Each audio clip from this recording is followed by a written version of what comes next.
నమస్తే, good morning. This is TSR with morning news. వెలుగు దినపత్రికలో హెడ్లైన్స్. హైదరాబాద్లో కుండపోత, 5 గంటల్లోనే 9 సెంటీమీటర్ల వర్షం. ఇళ్లలోకి వరద, కొట్టుకపోయిన బండ్లు, కూలిన చెట్లు, రోడ్లపై నిలిచిన నీళ్లు, కిలోమీటర్ల మేర ట్రాఫిక్ జామ్. జిల్లాల్లోనూ భారీ వర్షాలు, దెబ్బతిన్న పంటలు, పిడుగులు పడి 3 మృతి, గోడకూలి మరొకరు. మరో 2 రోజులు వర్షాలు, 27 జిల్లాల్లో ఎల్లో అలర్ట్. గురువారం కురిసిన వర్షానికి హైదరాబాద్ పంజగుట్ట ఫ్లైఓవర్ మీద భారీగా నిలిచిన వరద నీరు. వర్షాలపై అలర్టుగా ఉండండి, ప్రజలకు ఇబ్బందులు లేకుండా చూడాలి. రేవంత్ రెడ్డి ఎప్పటికప్పుడు పరిస్థితిని సమీక్షించాలి. విద్యుత్ సరఫరాలో అంతరాయం ఉండొద్దు. ట్రాఫిక్ సమస్యను పరిష్కరించాలని సీఎం ఆదేశం. హైదరాబాద్లో భారీ వర్షం కురిసింది. గురువారం మధ్యాహ్నం ఒక్కసారిగా ఈదురుగాలులతో కుండపోత వాన పడింది. మధ్యాహ్నం 3 గంటల నుంచి రాత్రి 8 గంటల వరకు దంచి కొట్టింది.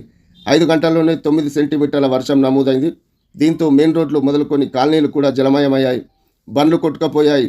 పలు చోట్ల ఇళ్లలోకి వరద చేరింది. ఈదురుగాలకు చెట్లు కూలడంతో పాటు రోడ్ల, ఫ్లైఓవర్లపై పెద్ద ఎత్తున వరద నిలవడంతో కిలోమీటర్ల మేర ట్రాఫిక్ జామ్ అయింది. సిఐడి చేతికి పాల్కాన్ స్కామ్ కేసు. దేశవ్యాప్తంగా సంచలనం సృష్టించిన పాల్కాన్ స్కీమ్ కుంభకోణం కేసు సిఐడికి బదిలీ అయింది. మరోవైపు పాల్కాన్ చైర్మన్ ఎండి అమర్దీప్ కుమార్ సహా ప్రధాన నిందితులు దుబాయ్కి పారిపోయారు. ఫీజుల చెల్లింపుపై ఒత్తిడి తేవద్దు, పెంచిన ఫీజుల మొత్తాన్ని చెల్లించాలంటూ విద్యార్థులపై ఒత్తిడి తేవద్దు. పీజీ మెడికల్ కాలేజీలకు హైకోర్టు ఆదేశించింది. కోర్టు అనుమతించిన మేరకే వసూలు చేయాలి. తదుపరి ఉత్తర్వులు ఇచ్చే వరకు క్లాసులకు అనుమతించాలని పేర్కొంది. 7 లక్షలకు చేరిన యువ వికాసం అప్లికేషన్లు. రేషన్ కార్డు లేదా ఫుడ్ సెక్యూరిటీ కార్డు ఉన్నవారు రాజీవ్ యువ వికాసం స్కీమ్ అప్లికేషన్ కోసం ఇన్కమ్ సర్టిఫికేట్ సమర్పించాల్సిన అవసరం లేదని BC corporation MD Mallaiah Bhattu తెలిపారు. కంచెగచ్చి బౌలిలో భూముల్లో పనులు ఆపండి, రాష్ట్ర ప్రభుత్వానికి సుప్రీంకోర్టు ఆదేశం.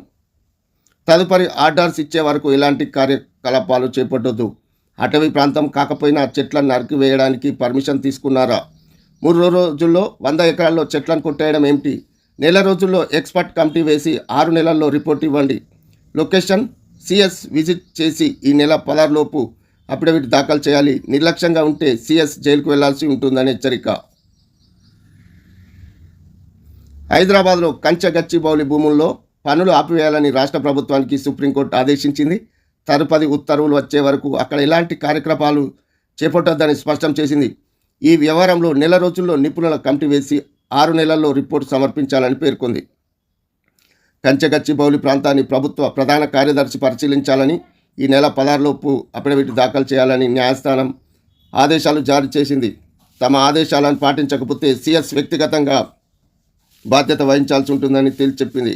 కంచెగచ్చిబౌలి భూముల వ్యవహారంపై సుమోటో రిట్ పిటిషన్ గురువారం ఉదయం 11 గంటలకు జస్టిస్ బిఆర్ఎస్ గవాయ్, జస్టిస్ ఏచి మసీహ్తో కూడిన దివ్య ధర్మాసనం ముందుకు వచ్చింది. ఆ భూములు ప్రభుత్వం చదును చేస్తూ చెట్లను నరికివేస్తుందని, అక్కడ నెమళ్ళు, జింకలు విలవిల్లాడుతున్నాయని కోర్టుకు అమికాస్ క్యూరీ పరమేశ్వర్ నివేదించారు. మీడియాలో వచ్చిన కథనాలను ప్రస్తావించారు. ఈ విషయంపై అత్యవసరంగా విచారణ జరపాలని అభ్యర్థించారు. దీంతో పరిగణనలోకి తీసుకున్న ధర్మాసనం మధ్యాహ్నం 3:45 గంటలకు విచారణ చేపడతామని, కంచెగచ్చిబౌలి స్థలాన్ని సందర్శించి 3:30 గంటల్లో మధ్యంతర నివేదిక ఇవ్వాలని హైకోర్టు రిజిస్టర్ జ్యుడిషియల్ను ఆదేశించింది. భూముల వివాదంపై మంత్రులతో కమిటీ. చైర్మన్గా డిప్యూటీ సీఎం బట్టి విక్రమార్క, మంత్రులు పొంగులేటి, శ్రీధర్ బాబు సభ్యులు. అందరితో సంప్రదింపులు జరపనున్న కమిటీ. కంచెగచ్చిబౌలి భూముల విషయంలో నెలకొన్న వివాదాన్ని పరిష్కరించేందుకు రాష్ట్ర ప్రభుత్వం మంత్రులతో కమిటీని ఏర్పాటు చేసింది. డిప్యూటీ సీఎం బట్టి విక్రమార్క చైర్మన్గా, మంత్రులు పొంగులేటి శ్రీనివాసరెడ్డి, శ్రీధర్ బాబు సభ్యులుగా ఈ కమిటీలో ఉంటారు. Hyderabad central university executive committee, JAC, civil society group, విద్యార్థులు ప్రతినిధుల బృందం, స్టేక్ హోల్డర్స్ మంత్రుల కమిటీ సంప్రదింపులు జరపనుంది.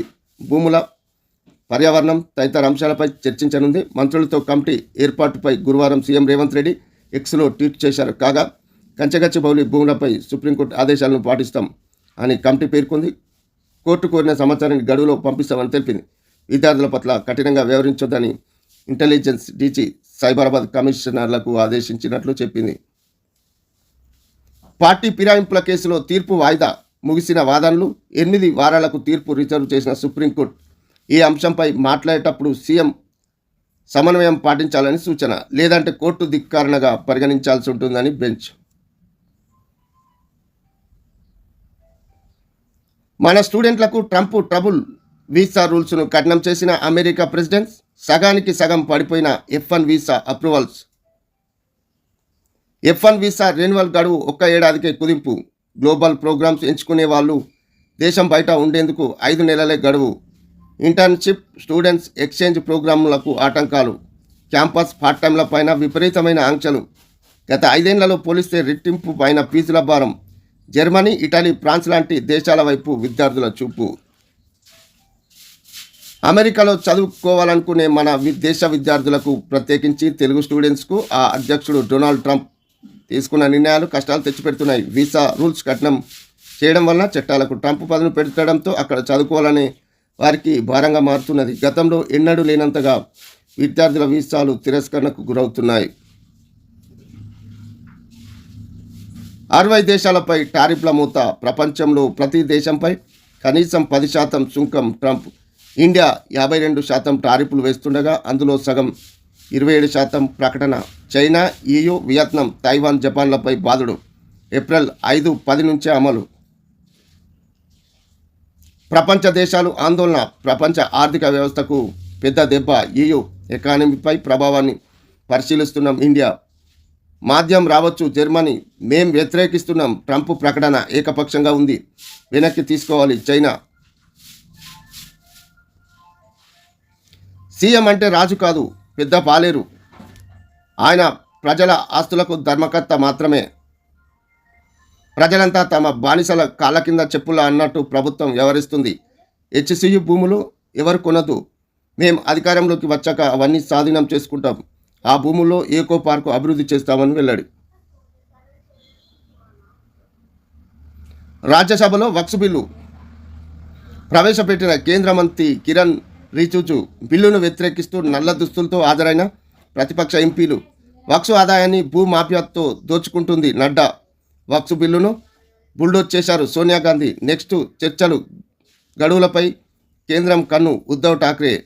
సుప్రీంకోర్టు వెళ్తాం. స్టాలిన్. దేశాన్ని విభజించే కుట్ర మమత. వక్ఫ్ బోర్డా, ల్యాండ్ మాఫియా బోర్డా. యోగి ఆదిత్యనాథ్.